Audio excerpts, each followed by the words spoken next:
여러분 안녕하세요. 오후의 경제수다 김혜연입니다. 안녕하세요. 이연아입니다. 이번 주 미국 6월 소비자 물가지수 CPI가 현지 시각 11일에 발표될 예정이고요. 또 PPI는 12일 발표될 예정입니다. 이런 가운데 지난밤 뉴욕 증시는 혼조세로 마감을 해주었습니다.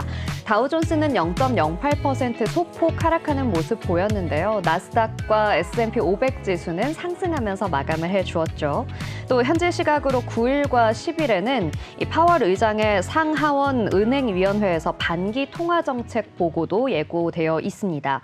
게다가 금융주를 시작으로 또 2분기 실적 발표들도 줄줄이 좀 예정되어 있기 때문에 미증시는 좀 전반적으로 관망세가 짙어진 모습입니다. 이런 미증시의 영향을 받아서 오늘 우리 시장도 힘있게 출발해 주었습니다. 네, 맞습니다. 미국 반도체주의 강세로 인해서 우리 시장 힘있게 출발을 했는데요. 코스피는 연고점을 돌파하며 출발을 했지만 점점 하락폭을 키워가면서 장중에는 마이너스권을 터치하기도 했습니다. 하지만 지금은 보합권의 등락을 거두다가 지금 상승세로 이어지고 있는데요. 0.29% 상승하며 2,865선 지나고 있습니다. 이어서 코스닥도 살펴보겠습니다. 어제 코스닥의 흐름이 좀 좋았었는데요. 개인과 외국인의 매수세가 들어오면서 장 초반에는 지수를 좀 상승으로 이끌어줬었는데 점점 낙폭을 키워가면서 1시 이후에는 하락세로 돌아서기도 했습니다. 지금은 보합권에서 등락이 오고 가면서 0.03% 상승하며 859포인트 지나고 있습니다. 네, 오늘 오스타에서는요, 마켓나우 앵커들의 수다 시간 준비되어 있고요. 또 김성수 교수와 함께 알아보는 부동산, 위클리 부동산 이슈도 준비되어 있습니다. 네, 그리고 오늘장 마감 전에 특징적인 흐름들 살펴보는 시간까지 준비되어 있으니까요. 끝까지 함께해 주시기 바랍니다. 본 방송에서 제공하는 정보는 투자 판단에 대한 조언일 뿐 주식의 가치와 상승, 하락에 대해서는 보장하지 않습니다. 네, 오후의 경제수다 오스타 지금 시작해보도록 하겠습니다. 먼저 우리 시장 현재 시각 상황부터 알아보고 와야겠죠? 윤선영 캐스터 나와주세요. 네, 시황센터입니다. 우리 시장 좀 더 자세히 살펴보겠습니다.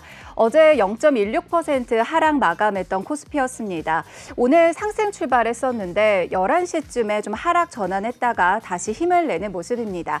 오늘 2,875선까지 터치하면서 연고점을 갱신했던 코스피였는데요. 2,900선까지 갈 수 있을지 집중해 볼 수 있을 것 같고요. 현재는 2,867선을 지나고 있습니다. 어제 코스닥 흐름이 코스피보다 상대적으로 선전했던 하루였는데 오늘은 코스닥이 좀 주춤하고 있습니다. 오늘 859선에서 어제 보합선에서 움직이고 있고요. 오늘 하루 종일 코스닥이 좀 안 좋은 흐름으로 이어졌던 모습입니다. 계속해서 수급 상황 살펴보겠습니다.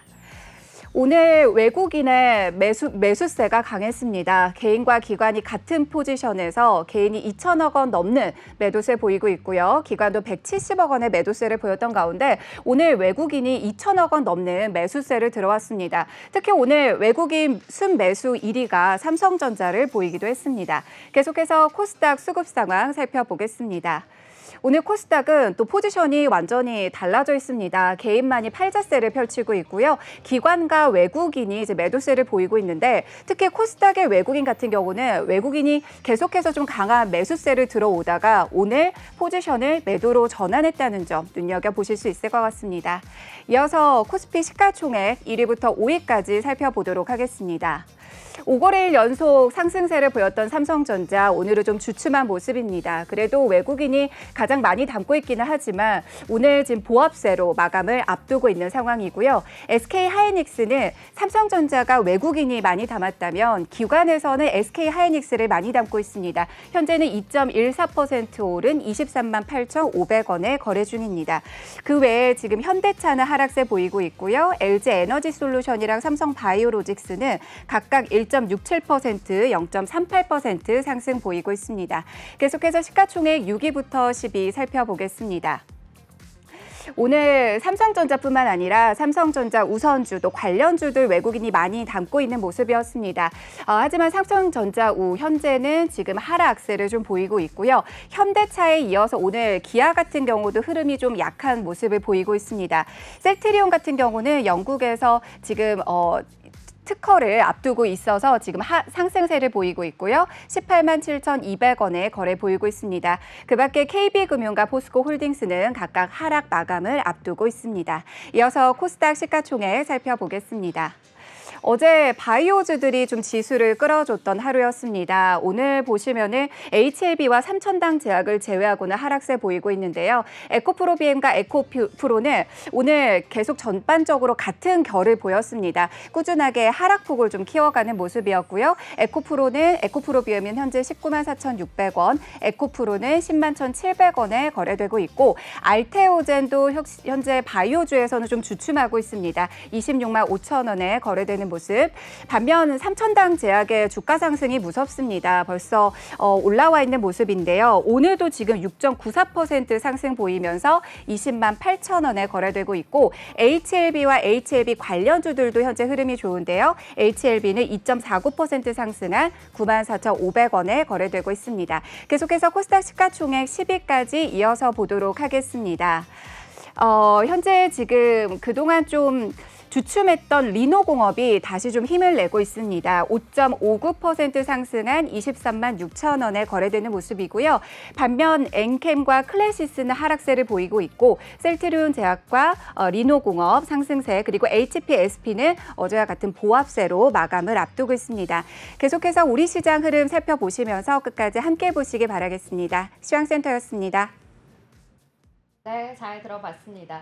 코스피 지수 오늘은 연고점 경신하면서 시작을 했는데요. 코스닥 지수는 오늘 약간은 힘을 내주지 못하는 아쉬운 흐름들 이어져 가고 있습니다. 장 마감까지 함께 저희 방송과 지켜보시면서 전략 세워나가셨으면 좋겠습니다. 자, 그럼 저희는 다음 코너로 넘어가 보도록 하겠습니다. 다음으로 준비된 코너는요, 바로 마켓나우 앵커들의 수다 시간입니다. 다양한 이슈와 또 테마들 정밀 분석해보는 시간인데요. 오늘 첫 번째로 함께 이야기해볼 이슈는요. 바로 서학개미들의 움직임 살펴보도록 하겠습니다. 이 국내 종목이 아니라 해외 종목을 가지고 있는 개인 투자자들은 어떤 종목들을 좀 많이 사고 또 팔았는지 분석을 해봤는데요. 올 들어서 원달러 확률이 좀 지속적으로 계속 상승하고 있는 상황이잖아요. 이런 상황에서 이 국내 개인 투자자들이 미국 주식에 80억 달러 이상 투자한 것으로 나타났다고 합니다. 이 서학 개미들은 이 같은 해외 투자 열풍으로 단기적인 이 환율의 상승 역시 좀 이런 일정 정도 좀 상승시키는 요인으로 작용을 했지만 장기적으로는 외환 시장에 좀 방파제 역할을 하고 있다라고도 이야기하고 있네요. 네, 맞습니다. 말씀해 주신 것처럼 이렇게 해외 주식에 투자하는 서학 개미들의 움직임이 활발해졌다는 게 당연히 또 느껴지고 있는 요즘입니다. 그런데 이렇게 서학 개미들의 움직임이 더 많았던 시절도 있었습니다. 혹시 혜연 앵커님 기억나시나요? 글쎄요. 언제일까요? 네, 바로 2022년 4월 코로나 시절이었었는데요. 사실은 저도 그때 주식에 본격적으로 좀 입문을 했던 계기가 됐던 시기였는데요. 네. 그때 이후로 지금이 최대 규모라고 합니다. 지난 6월 한 달 동안 개인 투자자는 미국 주식을 총 21억 1,300만 달러를 순매수했는데요. 코로나19 사태 이후 2022년 4월 이후에 최대 규모로 볼 수가 있습니다. 그런데 6월 이후 7월부터 서학 개미들의 움직임이 다시 한번 달라졌습니다. 바로 반전이 일어났는데요. 기간을 좀 짧게 해서 다시 한번 알아보겠습니다. 바로 상반기 말 6월 20일부터 6월 27일까지 순매수 규모는요 12억 달러에 달합니다. 그런데요 하반기 6월 27일부터 7월 3일까지 개인 투자자들의 순매수는요 바로 1억 4,450만 달러라고 하는데요. 이렇게 12억에서 1억으로 이렇게 훅 줄어들게 된 것입니다. 네. 이렇게 10배 이상이 뚝 떨어지게 된 거죠. 이거에 대한 이유는요. 바로 차익 실현이 있었다라고도 볼 수가 있습니다. 이렇게 코로나 팬데믹만큼이나 활동적이었던 서학 개미들의 움직임, 도대체 어떤 종목들을 사고 팔았는지 함께 살펴보겠습니다. 네, 정말 많이 좀 떨어졌네요. 10배 이상 떨어졌다라고 하니까 그 변화가 굉장히 두드러지게 보이는 것 같은데 이 상반기에는 아무래도 반도체주의 훈풍이 우리 시장에 정말 크게 불었습니다. 엔비디아와 마이크론 테크놀로지, 브로드컴, TSMC, 그리고 ARD, 암홀딩스와 같이 이 반도체주들이 순매수 상위 10개 종목 중에 7개를 차지하고 있고요. 7월이 되면서는 조금 그 추세가 주춤했습니다. 이 브로드컴을 제외한 나머지 반도체주들은 이 상위 10개 종목에서 완전히 사라졌다라고 합니다. 이 AI 수혜로 반도체주가 급등을 하면서 서학개미들의 자금이 몰렸었는데 결국에는 이 반도체주로의 쏠림 현상이 지속되다 보니까 너무 과열된 것이 아닌가라는 우려감에 결국 또 다른 영역으로 눈을 돌리는 현상이 나타나게 된 것이죠. 맞습니다. 이렇게 반도체주의 훈풍으로 인해서 개미 투자자들, 우리 개인 투자자들이 또 많은 종목들을 사들였었는데요. 그럼 두 번째로 많이 사들인 종목도 확인해 보겠습니다. 바로 나이키입니다. 이 나이키가 6월 27일에 장 마감 이후에 기대 이하의 실적을 발표해서 다음날 주가가 20% 가까이 폭락하는 현상이 일어났었는데요. 그때 개인 투자자들이 이때가 저가 매수의 기회다라는 기회를 엿보고 그때 순매수가 많이 들어왔었습니다. 그때 순매수한 금액이 6,336만 달러라고 하는데요. 그만큼이나 서개미들의 움직임이 좀 살아난 만큼 매수 흐름 또한 좀 화끈한 것으로 나타났습니다. 그럼 이어서 바로 세 번째로 많이 매수한 종목들도 살펴보겠습니다. 바로 오는 15일에 주식이 10대 1로 분할되는 브로드컴입니다. 이 브로드컴은요, 4,381만 달러 매수 우위를 보이면서 반도체 중에서 또 가장 유일하게 순매수 또 10위 안에 드는 종목으로 꼽히고 있습니다. 이 밖에도요, 6월 말에 순매도가 강했던 마이크로소프트가 큰 폭으로 다시 순매수로 돌아왔고요. 또 역시나 매도 우위를 나타냈던 아마존과 애플도 순매수로 전환된 모습입니다. 또 알파벳 클래스 A와 또 메타 플랫폼도요, 매수 우위를 나타내면서 좋은 흐름 이어지고 있습니다. 이렇게 서학개미들이요, 그간 엔비디아를 중심으로 좀 반도체 우위를 좀 보였었는데요. 최근에는 이렇게 플랫폼, 빅테크 기업의 주가가 상대적으로 좀 높은 수익률을 보이자 이쪽의 기업들의 종목들을 많이 담아내는 모습을 확인해 보실 수가 있습니다. 네, 그렇군요. 이렇게 반도체 종목 위주로 좀 물량들 담아냈다면 또 다른 영역에서 우리가 좀 살펴볼 수 있는 것들은 바로 비만 치료제입니다. 우리 시장에서는 파마리서치와 같은 종목들이 비만 치료제 대장주로 좀 꼽히게 되는데요.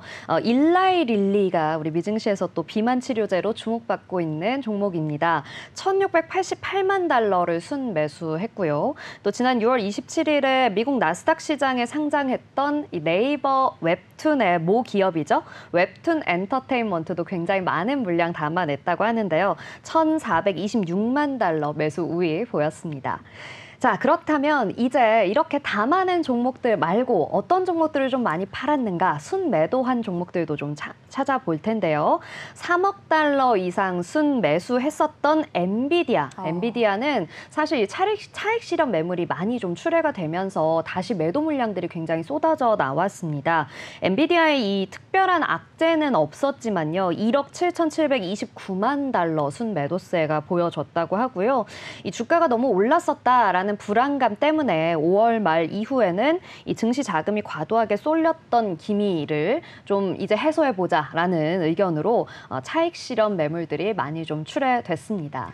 네, 이렇게 차익 실현 매물이 출회되고 있는 엔비디아 이외에도 또 다른 종목이 있습니다. 네. 바로 서학개미들의 첫사랑이죠. 네. 바로 테슬라입니다. 아이고, 네. 네, 테슬라가 인공지능 이 선두주자인 엔비디아 급등 이전에 가장 많이 사랑을 받았던 종목 중에 하나인데요.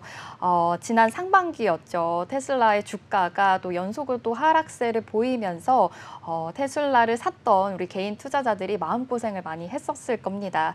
그런데요, 있는데요. 지난 6월 25일부터 7월 5일까지 테슬라 주가가 8거래 연속으로 상승세가 보여지면서 개인 투자자들의 또 스마일한 모습들이 나타났는데요. 그때 마음고생했던 개인 투자자들이 이제 차익 실현을 하고 좀 매도 우위를 보였습니다. 그래서 180달러 선에서 있던 테슬라가 250달러 선까지 위에 올라오면서 매도 우위를 보였다라는 것을 확인해 보실 수가 있는데요. 지난 6월 27일부터 7월 3일까지 사이에 또 순매도한 금액이요. 1억 1,409만 달러의 흐름을 보였다고 합니다. 네, 역시나 뭐 대형주 위주로 또 많이 사고 많이 팔고 했었던 것 같은데요. 이 엔비디아와 테슬라의 매도세가 좀 강했다라는 부분들 살펴보셨으면 좋겠습니다. 자, 이렇게 저희가 엔비디아와 테슬라 이야기를 했는데요. 이번 이슈는요, 또 테슬라와 좀 관련이 있을 법한 이슈 주제입니다. 다음 주제는요, 전기차 수요 둔화로 인한 배터리 이야기 해보려고 하는데요. 이 국내 배터리 업계 부진이 좀 장기화되어 가고 있습니다. 얼마 전에 이 에코프로 BM과 에코프로는 조금은 상승하는 모습 보이기는 했는데 그 낙폭의 기간이 굉장히 길다라는 모습이 이어지면서 우리 투자자들이 좀 마음고생을 많이 하신 것 같아요.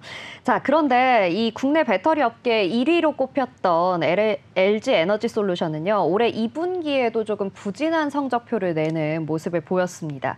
LG 에너지 솔루션 올해 2분기 영업이익이 1,953억 원이라고 해요. 그래서 전년 동기와 좀 비교를 해봤더니 57.6%나 감소했다고 합니다.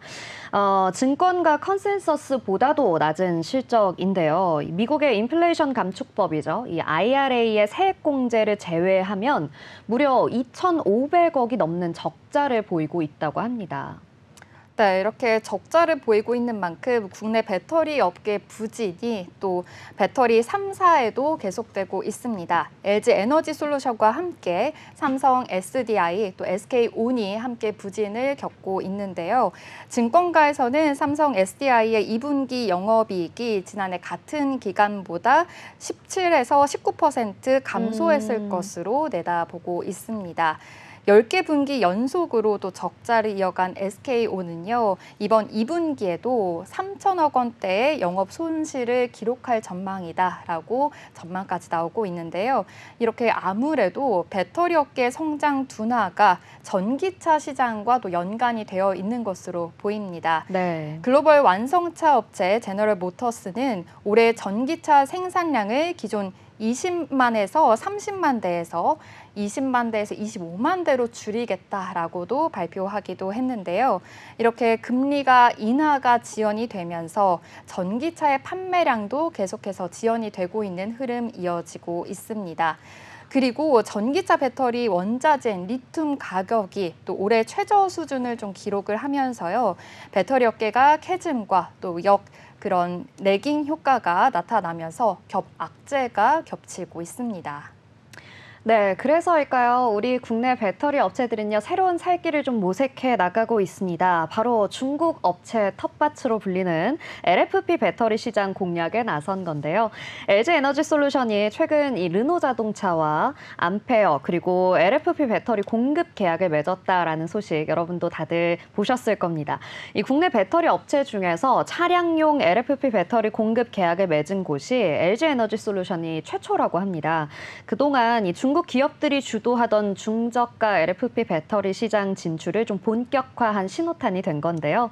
최근 저가형 전기차 모델 출시로 이 LFP 배터리에 대한 수요가 확대되고 있는 추세이기 때문입니다. 리튬 인산철이죠. LFP 배터리의 대규모 수주에 좀 성공한 만큼 실적에 대한 기대도 해볼 수 있을 것 같습니다. 네, 그렇다면 삼성 SDI도 에너지 저장 장치 ESS 시장을 공략하겠다라고 밝혔는데요.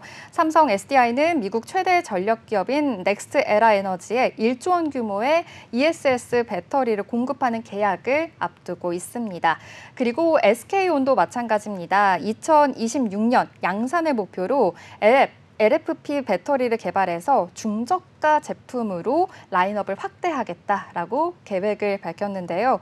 중장기적으로 신재생 에너지 전환 방식을 뚜렷한 만큼 배터리 수요가 점진적으로 개선될 것이다라고도 보고 있습니다. 네, 그렇습니다. 우리 배터리 업체 계속해서 좀 힘을 내줄 수 있기를 바라보겠습니다. 자, 저희는 세 번째 소식도 함께 이야기해 보도록 하겠습니다.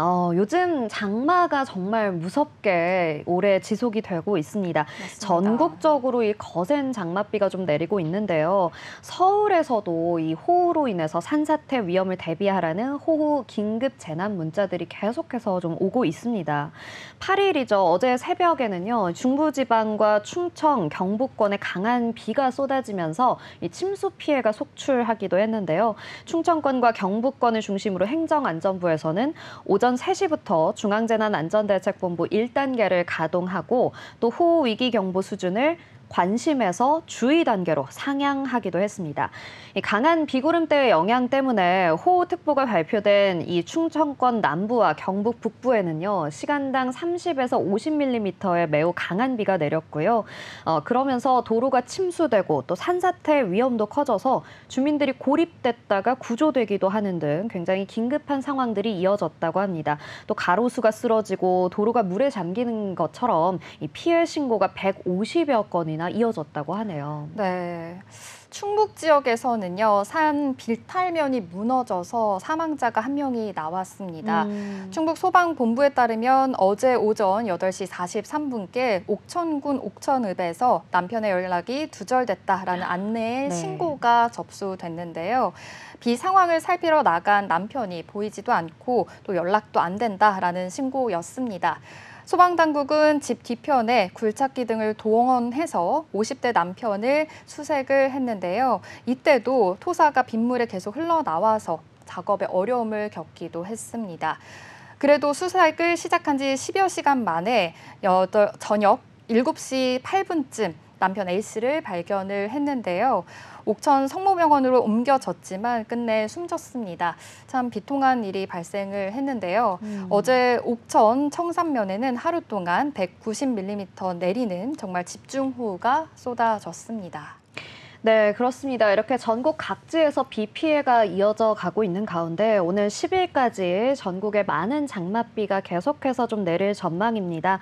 이 정체 전선과 또 발달한 저기압 영향이 계속해서 좀 장맛비를 내리게 하고 있는 건데요. 전국에 30에서 80mm 비가 예상이 되고요. 또 경기 남부와 강원 남부 내륙, 강원 중남부 산지와 충청, 호남, 경남 서부까지도 최대 120mm 이상 비가 퍼부을 수 있다고 기상청은 예보를 했습니다. 장마 시작 후에 정말 많은 비가 내려서 그 영향이 좀 누적된 상태인 만큼 예상 강수량 최대치를 좀 기준으로 대비할 필요가 있겠는데요. 대비 취약 시간대, 야간이죠. 이 야간의 폭우가 또 더해질 것으로 전망이 되니까요. 비 피해에 더욱더 조심해 나가셔야겠습니다. 또 서해상과 동해상, 이 바다 지역에도 돌풍이 불고 또 천둥, 번개가 칠 예정이라고 하니까요. 바닷가 근처에 계신 분들 특히나 더욱더 안전에 주의해 주시기 바랍니다. 네, 이렇게 안전에 주의하는 만큼 더욱더 안전하면서 또 주의를 더 하셔야 될 것 같은데요. 여름철 비 피해가 심각한 상황에서 우리 시장에는 어떤 수혜주들이 있는지도 한번 살펴보도록 하겠습니다. 아무래도 좀 테마성 있는 만큼 투자에 유의하셔야 되겠는데요. 여름 수혜주들 장마 관련된 종목들 먼저 보겠습니다. 장마 또 태풍으로 인해서 아무래도 폐기물들이 또 많이 나오고 있는 만큼 폐기물 처리 관련된 또 수혜주들이 나오고 있습니다. 폐기물 처리 관련주들인데요. 먼저 인선 ENT 기업입니다. 처리 사업을 하는 환경 친화적 기업인데요. 국내 건설 폐기물 시장 점유율 1위를 차지하고 있습니다. 오늘은 현재 0.14% 상승하며 7,260선 지나고 있습니다. 이어서 Y엔텍 기업입니다. Y엔텍 기업도요. 해운 사업 비중이 50% 이상이지만 폐기물 처리 사업이 또 이익률이 높으면서 큰 비중을 또 차지하고 있는데요. 오늘 1%대 상승 이어졌습니다. 7,800원에 거래되고 있습니다.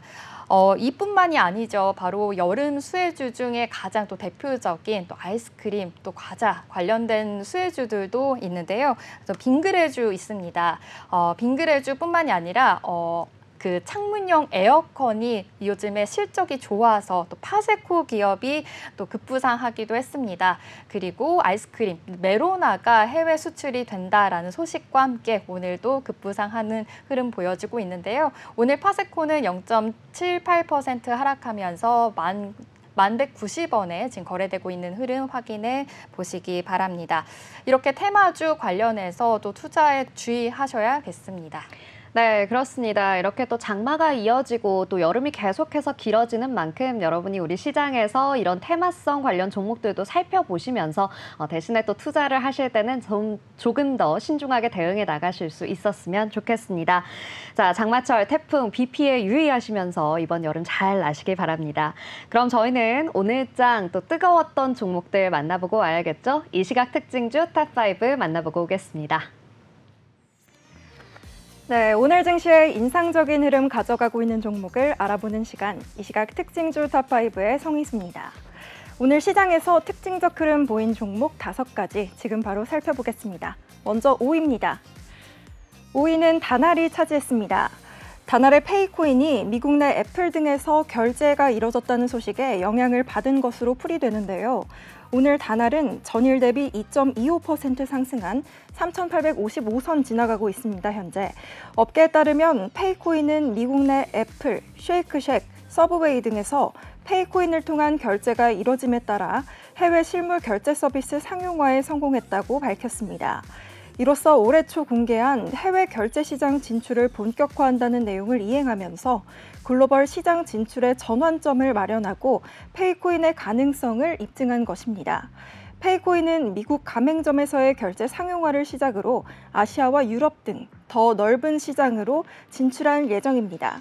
페이코인 관계자는 이번 결제 성공은 글로벌 가상자산 결제 서비스로서 통과점일 뿐이라며 앞으로 더 많은 국가와 가맹점에서 페이코인 결제를 지원할 것이라고 밝혔습니다. 네, 다음은 4위입니다. 4위는 AS텍이 자리했습니다. 자외선 차단 원료를 생산하는 업체죠. 오늘 AS텍이 장 초반부터 강세를 보였는데요. 대규모 시설 투자에 나선다는 소식에 매수세가 몰린 것으로 풀이됩니다. 오늘 AS텍은 전일 대비 1.19% 오른 38,300원 선 지나가고 있는데요. 전날 장 마감 후 AS텍은 600억 원 규모의 신규 시설 투자에 나선다고 공시를 했습니다. 투자 예정지는 충남 서천군으로 준공 예정일은 내년 7월 31일입니다. 회사 측은 투자 목적에 대해 사업 확장에 따른 제조 시절 신축 공사라고 설명했습니다. AS텍은 국내 유일의 유기 자외선 차단 원료 생산 업체인데요. 자외선 차단제 원료는 크게 유기 차단제와 무기 차단제로 나뉩니다. 이 AS텍의 주력 생산 제품은 유기 계열 자외선 차단제 원료입니다. 무기 계열보다 사용감이 좋고 제형 적용 범위가 넓다는 특징이 있습니다. 네, 다음 계속해서 3위 살펴보겠습니다. 3위는 HK이노엔이 자리했습니다. 전문 의약품 사업과 HB&B 사업 등을 영위하는 업체죠. 증권가에서 실적 추정치가 상향된 HK이노엔의 주가가 강세를 보였습니다. 오늘 HK이노엔은 전거래일보다 9.92% 오른 39,900원 선 지나가고 있는데요. 김정현 교보증권 연구원은 투자 의견 매수와 목표 주가 49,000원을 유지했습니다. 연구원에 따르면 올해 2분기 매출은 2,239억 원으로 지난해 동기보다 9.5% 늘고 영업이익은 226억 원으로 47.7% 늘겠다며 이는 시장 예상치를 웃도는 실적이라고 기대했습니다. 또한 의료계 파업으로 원내 처방이 감소할 것으로 예상됐지만 수액 매출이 성장하는 등 수익이 오히려 개선될 것이라고 말했습니다. 다음은 이어서 2위 살펴보겠습니다. 2위는 현대일렉트릭이 차지했습니다. HD 현대일렉트릭이 오늘 52주 신고가를 경신했습니다. 전력기기 수주가 증가할 것이란 증권가 분석이 투자 심리를 자극한 것으로 보이는데요. 오늘 HD 현대일렉트릭은 전거래일보다 0.93%가량 오른 32만 6,500원 선 현재 지나가고 있습니다. 장중에는 33만 2천 원까지 치솟아서 52주 신고가를 경신하기도 했는데요. SK증권은 HD 현대일렉트릭의 매출액이 2분기부터 전분기 대비 성장이 나타난다며 목표가를 28만 원에서 37만 원으로 향상했습니다. SK증권은 2022년부터 시작된 전력기기 사이클은 여전히 확장 국면에 있다고 판단했고 그 근거는 2022년 이후부터 미국에서 신규 공장 건설이 증가하면서 전력기기 주문이 증가했기 때문이라고 밝혔습니다. 또 미국의 전력 소비가 증가한다는 전망에 맞춰서 유틸리티 업체들의 자본 지출 규모가 증가하고 있다고 전했습니다. 다음으로 대망의 1위 살펴보겠습니다. 네, 1위는 두산 에너빌리티와 한전산업이 나란히 차지했는데요. 두산 에너빌리티 주가가 4거래일 연속 강세를 이어가며 최근 1년 중 최고가를 찍었습니다. 체코 정부가 총 30조에 달하는 신규 원전 건설 사업 우선 협상 대상자를 선정한다는 소식이 투자 심리를 자극한 것으로 보이는데요. 두산 에너빌리티는 오늘 5.95% 오른 22,250원 선 지나가고 있습니다. 이와 동시에 한전산업, 한전기술 등 원전 관련 종목들의 주가도 일제히 강세를 보였습니다. 체코 원전 건설 사업은 프라하 남쪽으로 220km 떨어진 두코바니와 130km 떨어진 테물린에 총 4개의 원전을 건설하는 프로젝트인데요. 두산 에너빌리티는 한국전력과 팀코리아를 꾸려 체코 원전 수주전에 참가했습니다. 체코 정부는 오는 17일쯤 우선 협상 대상자를 발표할 예정이고요. 팀코리아가 이번에 원전 수출에 성공하면 2009년 아랍에미리트 바라카 원전 이후 15년 만인 만큼 계속해서 지켜보시면 좋겠습니다. 네, 지금까지 이 시각 특징주 탑5였습니다. 네, 이 시각 특징주 탑5 듣고 왔습니다. 오늘 우리 시장에서 이 전력과 관련된 종목들 정말 좋은 흐름 보였네요. 한전산업은 상한가까지 만들어내는 모습 보여줬습니다. 자, 이렇게 특징주 5가지 듣고 오는 동안 우리 시장 벌써 마감을 했습니다. 우리 시장 오늘 어떻게 마감을 했는지 한번 마감 시황 살펴보고 오도록 하겠습니다. 다시 한번 불러보도록 하겠습니다. 성희수 캐스터 마감 시황 전해주세요. 네, 시황센터입니다. 7월 9일 화요일 우리 시장 마감했는데요. 지금 바로 살펴보겠습니다. 네, 어제와 살짝 다른 흐름 보이고 있는데요. 코스피 오늘 0.34% 강보합선에서 마무리했습니다. 2,867.38포인트에서 마감했고요. 코스닥은 0.13% 올랐습니다. 어제보다 살짝 부진한 흐름이 있었지만 그래도 860.42포인트에 종가 형성했습니다. 다음 이어서 매매 동향도 살펴보겠습니다. 네, 오늘은 외국인의 매수 흐름이 거셌던 하루였습니다. 2,431억 원가량 매수세 보였고요. 개인과 기관이 동반 매도세 보였습니다.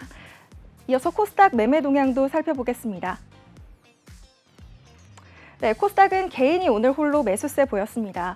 1,713억 원 이상 매수세 보였고요. 기관과 외국인이 동반 매도세 보였습니다. 기관 1,084억 원, 외국인 617억 원 이상 매도세를 보였습니다. 네, 지금까지 시황센터였습니다. 네, 오늘 마감 시황 잘 들어봤습니다. 자, 그럼 저희는 다음 코너로 바로 넘어가 보도록 할 텐데요. 우리 시장 오늘 마감하면서 굉장히 좀 좋은 흐름으로 마감을 했습니다. 어제는 좀 혼조세로 마감을 했었는데 오늘은 코스피, 코스닥 모두 빨간불 켜면서 마무리해 주었습니다. 자, 코스피 지수는 2,867포인트로 마감을 했고요. 코스닥 지수는 860포인트로 마감을 했습니다. 수급을 좀 살펴보니까요. 사실 어제 저희가 이런 이야기 드렸죠. 외국인이 다시 돌아왔다라고 이야기를 드렸는데 오늘 코스피 지수에서도 이 외국인의 매수세 정말 크게 들어왔습니다. 3천억 원 이상 오늘 매수하는 흐름 보였고 코스닥 지수는 오늘 개인들이 물량들 많이 담아내는 모습 보였네요. 코스닥에서는 개인이 1,713억 원 우리 물량들 담아내는 모습 보였습니다. 시총 상위 종목들 살펴보시면 코스피에서는 약간의 혼조세 있었는데요. 삼성전자 결국에는 보합권으로 마무리했다라는 모습 살펴보셨습니다. 좋겠고요. 코스닥 지수에서는 알테오젠만이 좀 제약 종목들에서 소외되는 모습 살펴보실 수 있겠습니다. 자, 이렇게 해서 오늘 우리 시장 마감을 했습니다. 자, 이렇게 마감까지 여러분과 함께 이야기해봤는데요. 저희는 또 다음 코너 함께 넘어가 봐야겠죠. 오늘은 매주 화요일마다 여러분께 부동산에 대한 모든 정보를 알려드리는 시간, 위클리 부동산 이슈 시간입니다. 부동산에 대해서 저도 그렇지만 우리 시청자 여러분들도 정말 궁금한 점이 많으실 텐데요. 오늘 그 내용 함께 풀어내보도록 하겠습니다. 네, 오늘 서울사이버대학교 부동산학과의 김성수 교수님 나오셨습니다. 교수님, 안녕하세요. 네, 안녕하세요. 네. 네, 교수님 반갑습니다. 오늘 저희가 또 다양한 부동산 이슈들 이야기해 보려고 하는데요. 오늘은 좀 명확하게 한 가지 주제로 이야기를 나눌 수 있을 것 같아요. 서울시에서 추진하고 있는 정비 사업의 일환인 모아타운의 이야기를 좀 해보려고 하는데요. 저는 사실 조금 생소한 내용이기는 하거든요. 이 모아타운, 모아주택이라는 용어들 많이 있는데 이 모아타운이 정확하게 어떤 사업인지 좀 소개 부탁드립니다. 네. 우선 우리가 이제 재개발, 재건축에 대한 얘기 많이 들었을 텐데요. 네. 이제 재개발이라는 부분이 이제 좀 큰 면적에 대해서 이제 그 도시 정비를 하는 그런 사업들이었습니다. 근데 이 모아주택, 모아타운이라는 사업은 뭐냐면 대규모 재개발이 어려운 그리고 재개발이 완료된 그런 노후 저층 주거지에 하는 정비 사업으로 보시면 됩니다.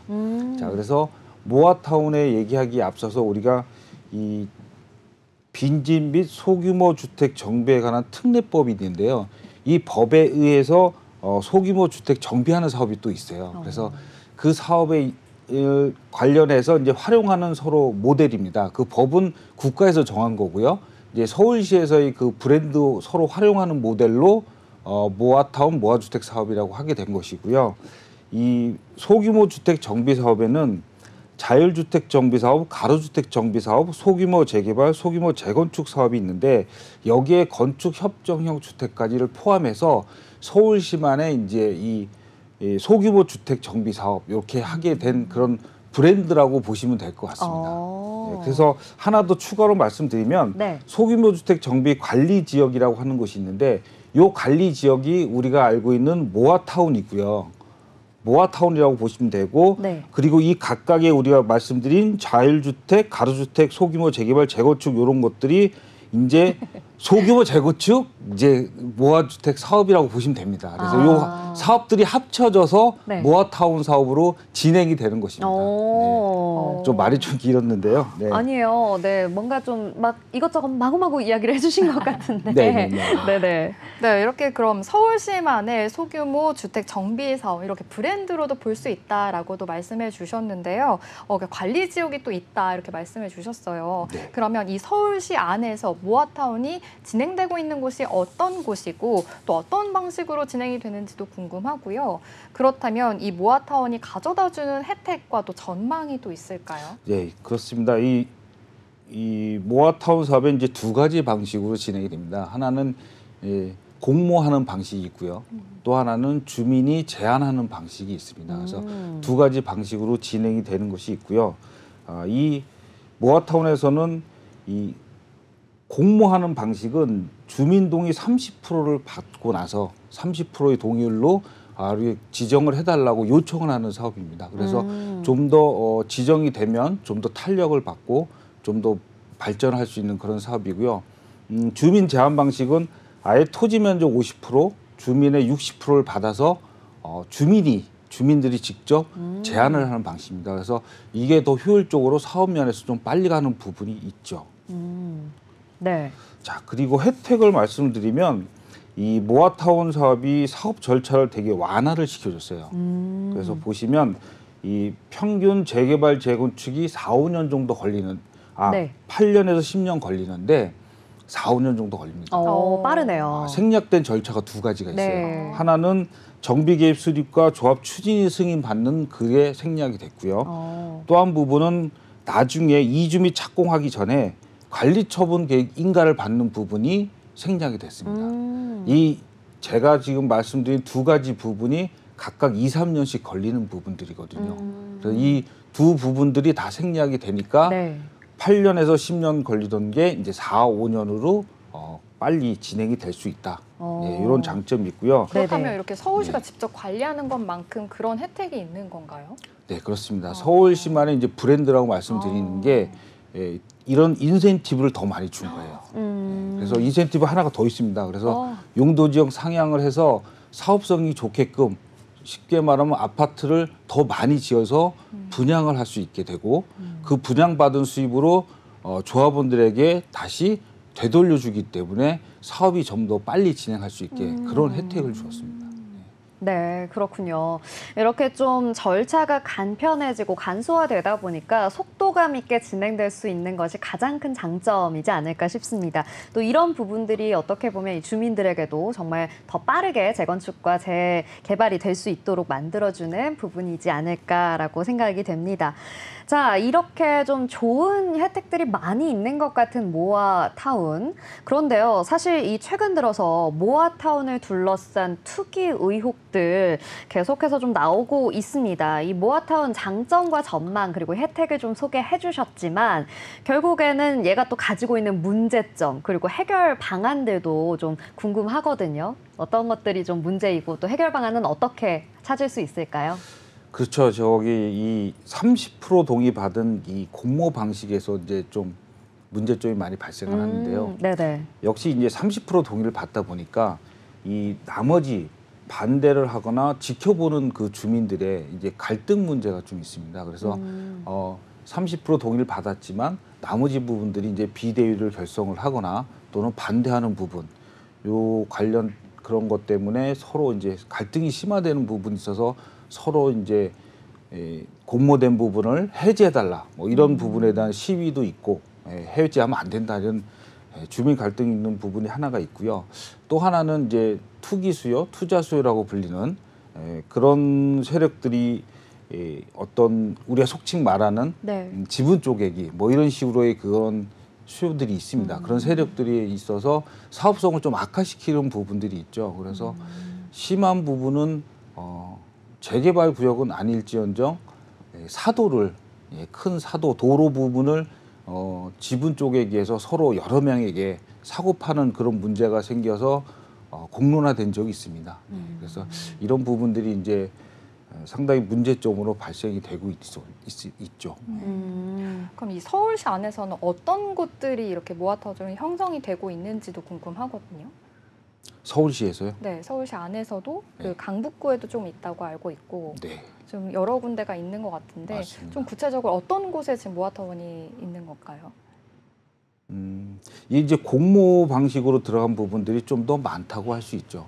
왜냐하면 이제 이 주민 제한 방식으로 진행이 됐던 부분들은 서로 이제 60% 동의를 받는 거거든요. 네. 조합원들이. 그래서 그 부분들에 대해서는 크게 많이 이런 갈등이 없는데 네. 공모 방식으로 되어 있는 부분들이 이제 권리 산정 기준일이라는 게 또 정해져 있는 부분들이 있어요. 그래서 좀 더 깊이 들어가 보면 그런 문제가 있는데 네. 그 부분에서 이제 해당되는 거라고 볼 수 있습니다. 네. 네. 그렇다면 이렇게 서울시가 좀 여러 가지 노력을 하고 있는 것으로 보이는데 이 모아타운 문제를 해결하기 위한 방안과 또 앞으로의 전망도 궁금합니다. 이 참 쉬운 문제는 아니라고 네. 봅니다. 사실은 쉬운 부분은 아닌데 여러 가지 행정적인 부분이 좀 많이 추가가 돼야 되겠죠. 그래서 예를 들면 이제 30% 동의를 받은 공모 방식에서 나머지 부분들에 대해서는 어떻게 할 것이냐. 이런 부분에 대한 해결이 있어야 되고요. 그 다음에 투기 세력 유입에 대한 부분에 대해서 이제 공모 시에 이제 제거를 하든가 제외를 시키든가 뭐 이런 방식도 있을 거고요. 또 하나는 이제 지금 막 진행되기 전에 이제 등록되지 않은 그 정비사업 전문 업체 네. 좀 난립을 한 부분들이 있습니다. 그래서 처음 시장에서 좀 플러스의 방향으로 이렇게 막 가야 되는데 좀 안 좋게 진행이 되다가 사업이 좌초되는 경우도 좀 있었었고요. 네, 그래서 그런 부분에 대한 거 이제 위법 활동에 가는 거를 좀 도입을 해서 정리를 해야 되는 그런 부분도 있다 봅니다. 네. 아무래도 또 부동산이라는 이 특성상 여러 가지 좀 문제들이 생길 수 있고 위험성이 있는 부분이다 보니까 이런 부분들을 좀 해결할 수 있는 대책 마련이 시급하다라고 이야기해 주셨습니다. 그러면요, 교수님, 제가 또 개인적으로 좀 궁금해서 네네. 짧게 한 가지 더 여쭤보고 싶은데요. 지금 모아타운의 경우에는 서울시에서 추진하고 있는 사업이잖아요. 맞습니다. 네. 그러면 서울시 외에도 좀 이런 비슷한 정비 사업들이 추진되고 있거나 또는 추진 예정인 것들이 좀 있을까요? 궁금해요. 네, 지금 처음에 모두에 네. 말씀드린 것처럼 빈집 및 소규모 주택 정비에 관한 특례법에 의해서 저희가 이제 가로주택 정비 사업 아까 네 가지 네, 사업에 대해서 천천히 좀 말씀을 말씀해 드렸었잖아요. 제가 말이 좀 빨랐군요. 네. 그 네 가지 사업들이 네. 기존에 진행을 하고 있습니다. 진행을 하고 있고 그 사업에 대해서 브랜드화해서 서울시에서는 좀 더 많은 인센티브를 준 거죠. 네, 그래서 사업을 더 활성화시키기 위해서 예를 들면 가로주택 정비 사업 같은 경우는 우리 법에 의하면은 10,000제곱미터까지만 할 수가 있어요. 네. 할 수가 있는데 서울시에서는 이 10,000제곱미터가 이제 면적이 좀 작은 부분이 있는 거예요. 그래서 2만 제곱미터까지도 우와. 가능하게끔 네네. 예, 사업지 면적이 네네. 예, 그렇게 늘려놓은 겁니다. 아, 그래서 네네. 그런 인센티브가 있는 것이죠.